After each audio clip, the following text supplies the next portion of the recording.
Assalamualaikum warahmatullahi wabarakatuh. Saya Mirnawati, perwakilan dari kelompok 4 yang dimana akan mempresentasikan dan membahas mengenai bisnis internasional untuk memenuhi tugas ujian akhir semester di mata kuliah manajemen keuangan internasional. Sebelum memasuki presentasi, alangkah baiknya saya akan memperkenalkan terlebih dahulu teman-teman kelompok dari kelompok 4. Langsung saja.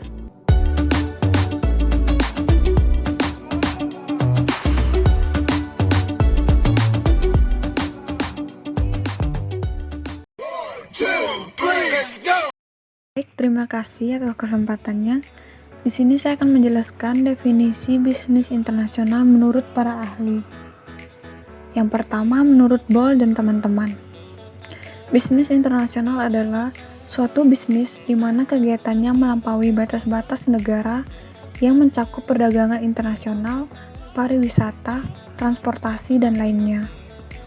Kedua, menurut Charles, bisnis internasional adalah perusahaan yang terlibat dalam perdagangan maupun investasi internasional. Ketiga, menurut Daniel dan teman-teman, bisnis internasional merupakan semua transaksi komersial yang dilakukan oleh swasta maupun pemerintah di antara dua negara atau lebih. Selanjutnya, karakteristik yang membedakan bisnis internasional dan domestik adalah melibatkan aktivitas lintas batas. Hal ini berarti menjalankan bisnis internasional lebih rumit karena yang pertama, negara-negara mempunyai ciri khas. Kedua, masalah yang dihadapi lebih kompleks. Ketiga, bisnis internasional harus mampu bekerja dengan berbagai kendala perdagangan dan investasi yang ditetapkan suatu pemerintah. Keempat, transaksi internasional melibatkan perubahan mata uang. Selanjutnya, perusahaan yang melakukan bisnis internasional ada dua, yaitu perusahaan multidomestik dan perusahaan global.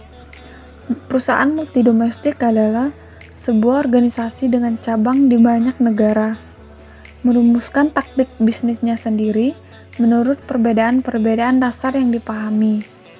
Kedua, perusahaan global adalah unit bisnis yang memiliki kantor pusat di banyak negara lain dengan sistem pengambilan keputusan desentralisasi. Selanjutnya, perdagangan dan investasi dalam bisnis internasional. Perdagangan internasional adalah perdagangan yang dilakukan oleh penduduk suatu negara dengan penduduk negara lain atas dasar kesepakatan bersama. Kedua, arah perdagangan. Apabila sebuah negara terus menerima jumlah investasi asing yang cukup besar, iklim investasinya pastilah menguntungkan. Ini berarti bahwa kekuatan-kekuatan politis lingkungan luar negeri relatif menarik dan bahwa peluang untuk memperoleh laba lebih besar di sana daripada dimanapun. Ketiga, mitra dagang utama adalah melakukan sebuah usaha kerjasama untuk mencapai suatu tujuan yang berdasarkan pada suatu kesepakatan. Kelima, memasuki pasar internasional. Pada dasarnya, ada 6 cara yang berbeda di mana perusahaan memasuki pasar internasional. Antara lain yang pertama ekspor, kedua melalui proyek turnkey, ketiga, memberikan lisensi, keempat, memberikan waralaba, kelima, membentuk usaha patungan, keenam, mendirikan anak perusahaan. Yang terakhir, ekspor. Ekspor adalah proses transportasi barang atau komoditas dari suatu negara ke negara lain. Proses ini seringkali digunakan oleh perusahaan dengan skala bisnis kecil sampai menengah sebagai strategi utama untuk bersaing di tingkat internasional. Selanjutnya akan dibahas oleh rekan saya yaitu Mirnawati. Baik, saya Mirnawati akan melanjutkan presentasi dari Lucky Priskalia. 7 dimensi global. Manajemen dapat melakukan globalisasi atau standarisasi melalui paling sedikit 7 dimensi. Yang pertama, produk, pasar, promosi, memberi nilai tambah kepada produk, strategi kompetitif, penggunaan personil bukan dari negara asal, dan memperluas kepemilikan global dalam perusahaan. Oke, selanjutnya ada teori dan kebijakan perdagangan internasional. Menurut Salvatore, teori perdagangan internasional menganalisa dasar-dasar terjadinya perdagangan internasional serta keuntungan yang diperoleh. Kebijakan perdagangan internasional membahas alasan-alasan serta pengaruh pembatasan perdagangan serta hal yang menyangkut proteksionisme baru. Pasar valuta asing merupakan kerangka kerja terjadinya pertukaran mata uang sebuah negara dengan mata uang negara lain. Sementara neraca pembayaran mengukur penerimaan total sebuah negara-negara lainnya di dunia dan total pembayaran ke negara-negara lain tersebut. Terus ada juga teori dan kebijakan perdagangan internasional merupakan aspek mikroekonomi ilmu ekonomi internasional sebab berhubungan dengan masing-masing negara sebagai individu yang diperlakukan sebagai unit tunggal serta berhubungan dengan harga relatif satu komoditas. Di lain pihak, karena neraca pembayaran berkaitan dengan total penerimaan dan pembayaran, sementara kebijakan penyesuaian mempengaruhi tingkat pendapatan nasional dan indeks harga umum. Maka kedua hal ini itu menggambarkan aspek makroekonomi ilmu ekonomi internasional. Terus pentingnya kerjasama ekonomi internasional itu karena ada makhluk sosial, terus kemudian karena ada banyak makhluk sosial ini itu kita bisa saling melengkapi atau pertukaran dan spesialisasi. Terus hubungan antar negara, lalu kemudian alokasi sumber daya ekonomi. Nah, setelah itu bisa mendapatkan hasil yang lebih baik dalam jangka pendek maupun jangka panjang. Di sini ada keuntungan dan kerugian perdagangan internasional. Keuntungan perdagangan internasional itu ada yang pertama, memperoleh barang yang tidak dapat diproduksi dalam negeri kita sendiri. Yang kedua, memperoleh keuntungan dari spesialisasi. Yang ketiga, memperluas pasar industri dalam negeri. Dan yang keempat, menggunakan teknologi modern dan meningkatkan produktivitas produk. Dan selain keuntungan, tentunya ada juga nih kerugian-kerugian dalam perdagangan internasional. Yang pertama itu resiko perubahan iklim politik. Yang kedua, resiko kurs mata uang. Ketiga, perbedaan budaya pembeli. Keempat, resiko hutang dan gagal bayar. Dan yang terakhir, mengganggu industri lokal di dalam negeri kita. Baik, sekarang kita akan membahas teori-teori perdagangan internasional. Nah, teori-teori perdagangan internasional tersebut ini itu ada 4. Yang pertama itu teori merkantilisme, yang kedua teori keunggulan absolut, yang ketiga teori keunggulan komparatif, dan yang terakhir itu teori endowment. Baik, kita akan bahas teori merkantilisme.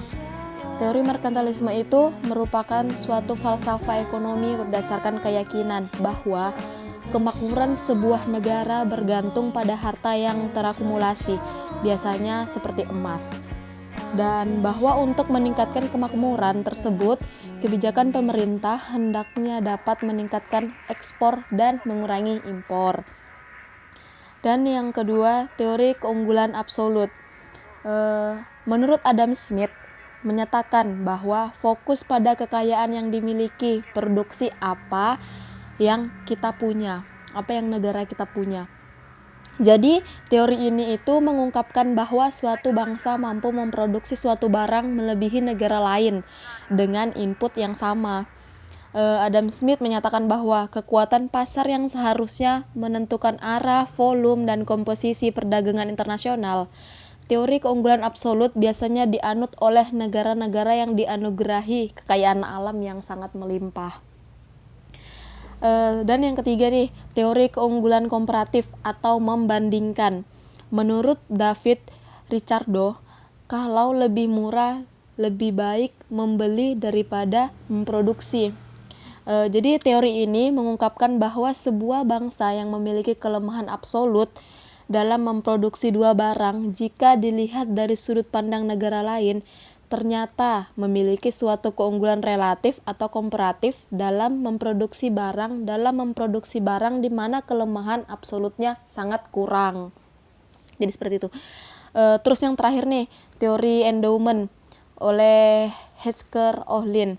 Teori ini menyatakan bahwa perbedaan-perbedaan internasional dan integrional dalam biaya produksi muncul karena perbedaan dalam pasokan faktor-faktor produksi.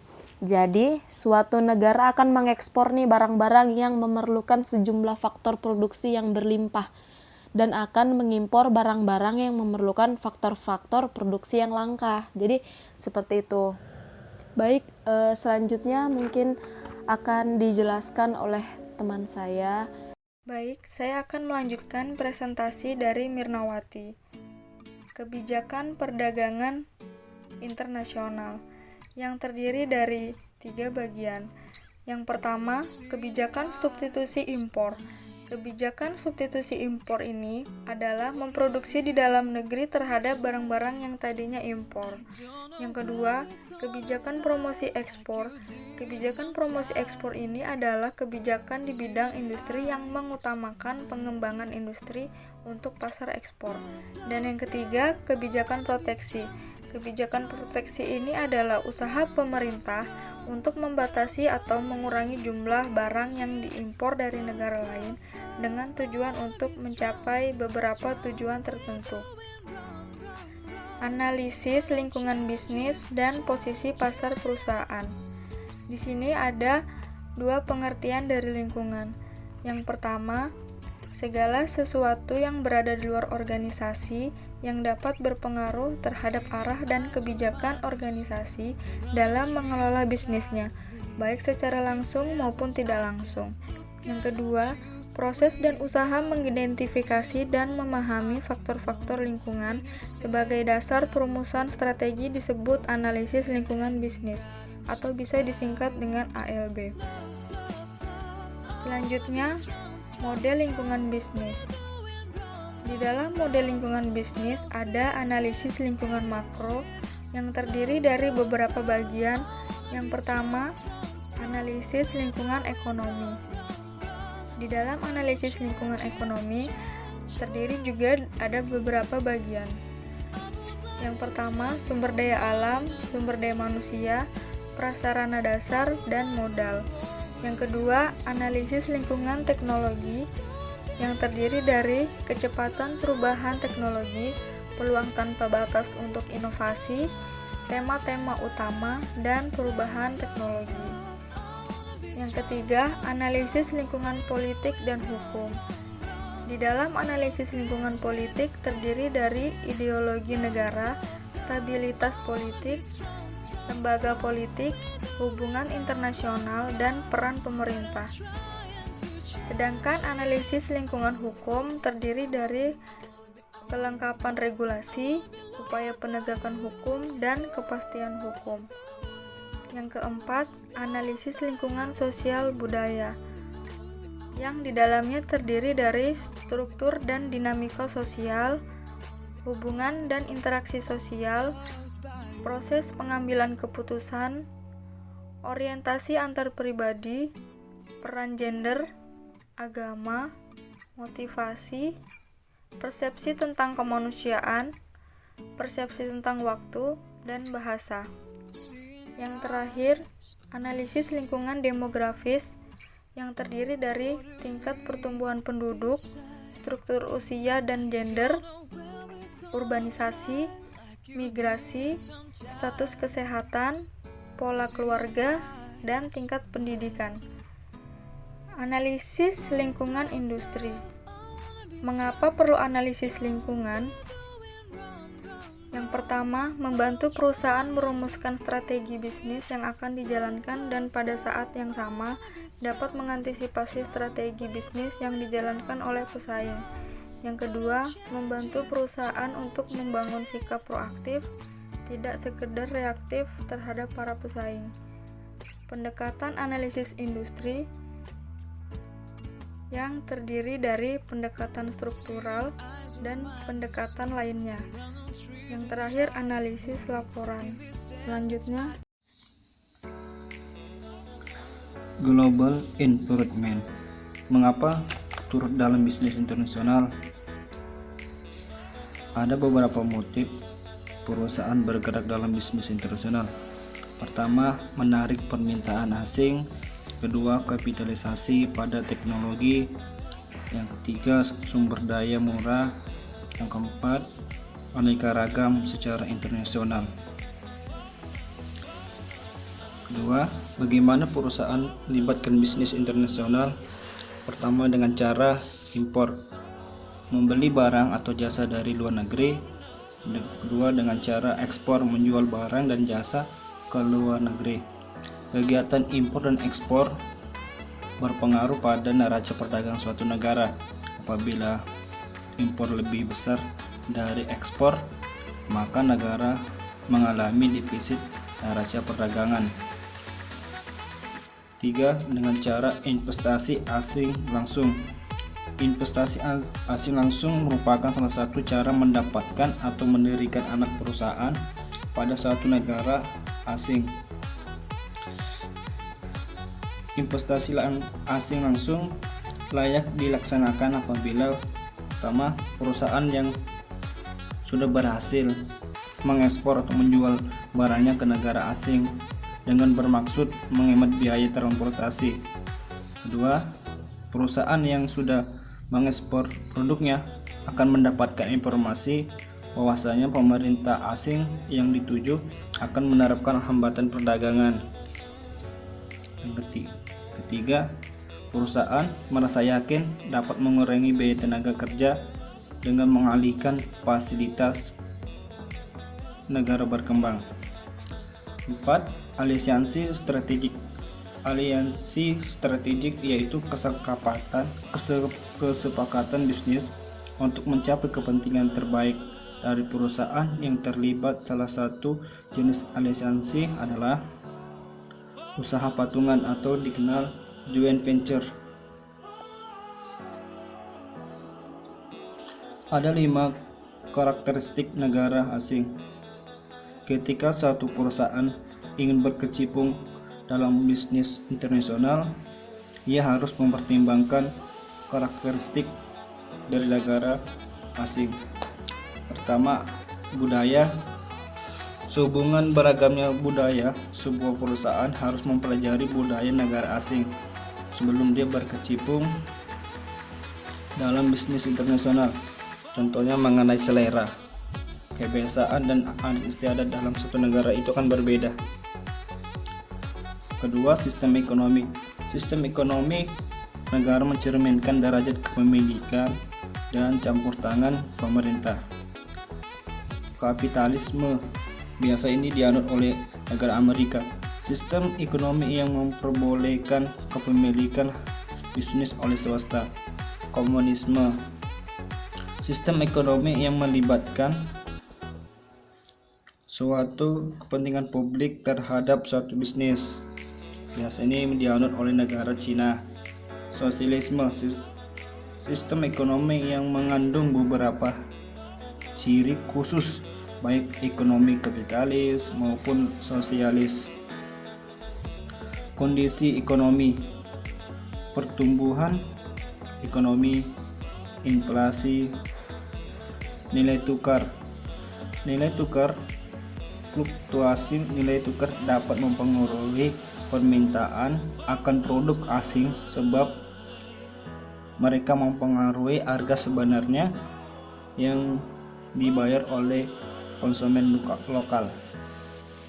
Risiko politik merupakan risiko yang diakibatkan dari tindakan politik suatu negara yang dapat merugikan sebuah bisnis. Ciri-ciri globalisasi. Adanya perubahan dalam konsep ruang dan waktu. Misalnya, perkembangan teknologi seperti telepon genggam, televisi, dan internet menunjukkan bahwa komunikasi global terjadi demikian cepatnya. Perkembangan teknologi juga akan membuat seolah-olah negara menjadi tanpa batas, sementara perkembangan turisme memungkinkan kita merasakan banyak hal dari budaya yang berbeda. Pasar dan produksi ekonomi di negara-negara yang berbeda menjadi saling bergantung sebagai akibat dari pertumbuhan perdagangan internasional. Peningkatan berpengaruh perusahaan multinasional. Yang ketiga, peningkatan interaksi kultural melalui perkembangan media massa seperti televisi, film, musik, dan lain-lain.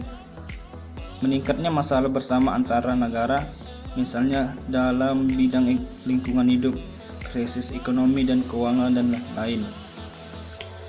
Teori globalisasi menurut Constrain dan Payne menegaskan bahwa dalam kaitannya dengan globalisasi terdapat 3 posisi teoritis yang dapat dilihat, yaitu para globalis percaya bahwa globalisasi adalah sebuah kenyataan yang memiliki konsekuensi nyata terhadap bagaimana orang dan lembaga di seluruh dunia berjalan. Para tradisionalis tidak percaya bahwa globalisasi tengah terjadi. Para transformasionalis berada di antara para globalis dan tradisionalis. Perubahan nilai tukar dan impor. Bagaimana perubahan nilai tukar dapat mempengaruhi impor? Dengan melemahnya dolar, kebanyakan dolar dibutuhkan untuk membeli barang asing. Kedua, keuntungan menurun untuk barang dagang yang sama. Menguatnya dolar, sedikit dolar dibutuhkan untuk membeli barang asing. Kedua, keuntungan meningkat. Baik, selanjutnya perubahan nilai tukar dan ekspor. Bagaimana perubahan nilai tukar dapat mempengaruhi ekspor? Dengan yang pertama, melemahnya dolar. Mata uang asing membeli banyak barang dalam negeri, meningkatnya permintaan ekspor. Kedua, menguatnya dolar. Mata uang asing membeli sedikit barang dalam negeri, menurunnya permintaan ekspor. Perusahaan multinasional atau disebut juga dengan MNC.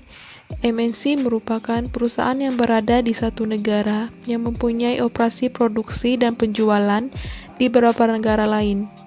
Jumlah negara tempat MNC beroperasi sekurang-kurangnya 5-6 negara.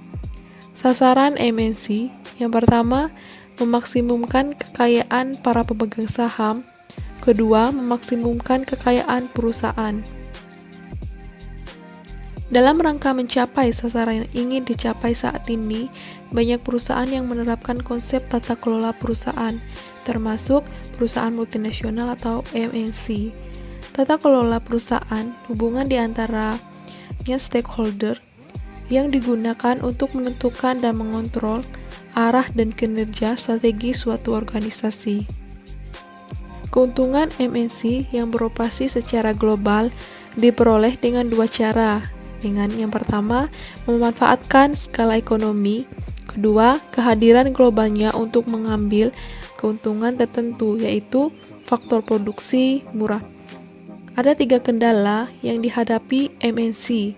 Yang pertama, kendala lingkungan, di mana izin usaha, ketentuan-ketentuan mengenai pembuangan limbah, dan perangkat-perangkat pengendali polusi adalah sejumlah contoh restriksi yang memaksa anak perusahaan mengeluarkan biaya tambahan. Kedua, kendala regulasi, di mana tiap negara juga memiliki karakteristik regulasi yang unik menyangkut pajak, aturan-aturan konversi valuta, dan regulasi-regulasi lain yang mempengaruhi arus kas perusahaan. Dan yang ketiga, kendala etika, di mana tidak ada standar etika bisnis yang seragam dan berlaku bagi semua negara. Suatu praktek bisnis yang dianggap tidak etis di suatu negara bisa saja dianggap etis di negara lain. Motif strategi MNC berinvestasi di luar negeri. Yang pertama, pasar. Kedua, bahan mentah. Ketiga, efisiensi. Keempat, pengetahuan. Kelima, keamanan politik. Sistem keuangan perusahaan multinasional atau disebut juga dengan MFS. MFS merupakan keseluruhan dari mekanisme transfer internal yang tersedia bagi MNC untuk membagi keuntungan dan uang di antara afiliasi-afiliasi yang berbeda. Transaksi keuangan MNC dihasilkan dari transfer internal atas barang, jasa, teknologi, dan modal. Cara transfernya yang pertama dengan memilih saluran-saluran keuangan atau dana dipindahkan dan keuntungan dialokasikan atau keduanya. Yang kedua dengan mentransfer harga atas penjualan dan pembelian barang dan jasa.